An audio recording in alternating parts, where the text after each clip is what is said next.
मैं नीतीश जी का, तेजस्वी जी का और सभी जो गणमान्य नेता उनके साथ आए हैं, उनका तहे दिल से शुक्रिया अदा करता हूँ। जो सुप्रीम कोर्ट का आदेश आया था, जिसमें सुप्रीम कोर्ट ने सारी पावर्स दिल्ली की चुनी हुई सरकार को दी थी, उसके बाद उसके 8वें दिन, सुप्रीम कोर्ट का आदेश आने के 8वें दिन, 8 दिन के अंदर उन्होंने अध्यादेश जारी करके सुप्रीम कोर्ट के ऑर्डर को पलट दिया। चुनी हुई सरकार की सारी शक्तियां छीन ली, सरकार को बिल्कुल पंगु बना दिया और सारी ताकत एलजी को दे दी कि अब एलजी दिल्ली चलाएंगे। 5-0 से जजमेंट आया था, पांचों जजों ने, संविधान पीठ ने जजमेंट दिया था, उस जजमेंट को पलट दिया 8 दिन के अंदर। ये संविधान के खिलाफ है।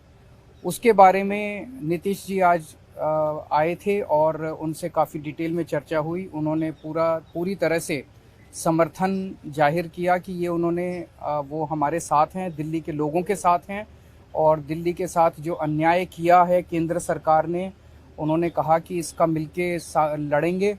और मैंने उनसे निवेदन किया, अभी वो पूरे देश के अंदर विपक्ष को एकत्रित करने में जुड़े हुए हैं। मैंने उनसे निवेदन किया कि अगर सारा विपक्ष इकट्ठा हो जाता है, नॉन बीजेपी सारी पार्टियां इकट्ठी हो जाती हैं, तो एक तरह से राज्यसभा के अंदर अगर ये इसको बिल के रूप में लेके आते हैं तो इसको बिल के रूप में हराया जा सकता है राज्यसभा के अंदर। और अगर राज्यसभा के अंदर ये बिल हार गया तो ये एक तरह से 2024 का सेमीफाइनल होगा। फिर एक मैसेज चला जाएगा पूरे देश के अंदर। ये बिल अगर हार जाता है तो मैसेज पूरे देश में जाएगा कि 2024 के अंदर बीजेपी की सरकार जा रही है। नहीं, बहुत अच्छा। तो हम लोग आए हुए थे यहाँ, तो आए ही थे आपसे मिलने के लिए, और इनको काफ़ी जो सुप्रीम कोर्ट का फैसला हुआ बहुत अच्छा लगा, और हम लोग तो देखते ही रहे। अब उसके बाद जो कुछ भी करने की कोशिश हो रही है केंद्र सरकार के द्वारा, ये तो एक विचित्र बात है। अब आप जरा संविधान को देख लीजिए, क्या अधिकार है। जब गवर्नमेंट बनाई जाती है, इलेक्टेड सरकार बनती है, तो उनको जो अधिकार दिया गया है उसको कैसे आप हटा सकते हैं? ऐसा तो कुछ नहीं है। लेकिन अब किस तरह से हो रहा है, इसलिए तो हम लोग कह रहे हैं कि सारे देश में सब लोग एकजुट हों, ताकि ये लोग संविधान का भी और किसी भी चीज का अपने ढंग से जो इधर से उधर कर रहे हैं, और किस तरह का माहौल बन रहा है। अब दिल्ली में इनको लोगों ने किस तरह से बहुमत दिया है, और किस तरह से सब लोग साथ हैं, और हम लोग इस बात को मानते हैं कि काम कर रहे हैं, बहुत अच्छा काम कर रहे हैं। और उसके बाद सुप्रीम कोर्ट का भी फैसला हो जाए तो राज्य सरकार को जो अधिकार है काम करने का, उस काम को रोक दिया जाएगा। ये सब तो बहुत ही आश्चर्य का विषय है।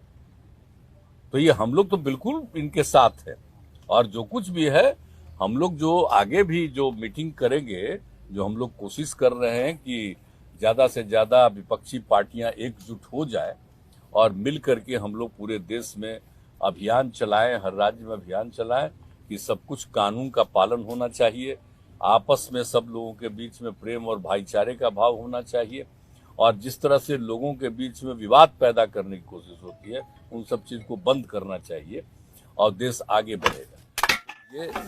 ये सब चीज जो हम लोगों के मन में बात है, तो सब लोग तो सहमत हैं ही। और उसके बाद अगर इस तरह की कोई बात होगा तो जो कह रहे हैं हम लोग पूरे तौर पर इनके साथ हैं।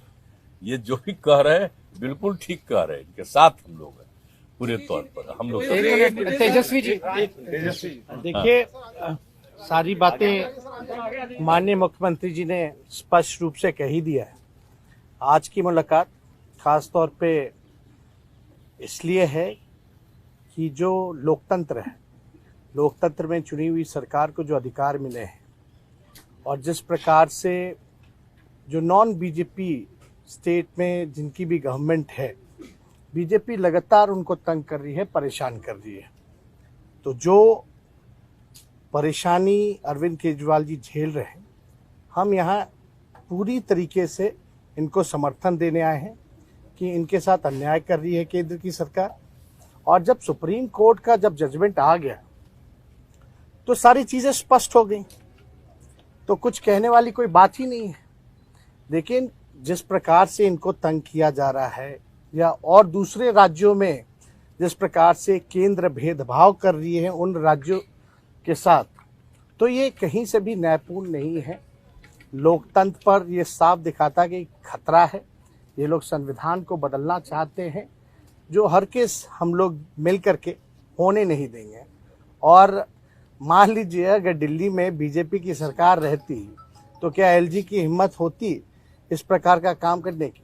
तो एक बात से पूरी तरीके से हम लोग विश्वास के साथ कह सकते हैं, जितना भी ये अरविंद केजरीवाल जी को सताएंगे, तंग करेंगे, ये उतने ही मजबूत होंगे। और मैं पूर्ण विश्वास के साथ कह सकता हूं कि बीजेपी कभी भी दिल्ली में वापसी नहीं करेगी। तो हम लोग सब लोग इनके समर्थन में हैं और सब लोग मिल करके हम लोग जो है देश हित के लिए काम करेंगे।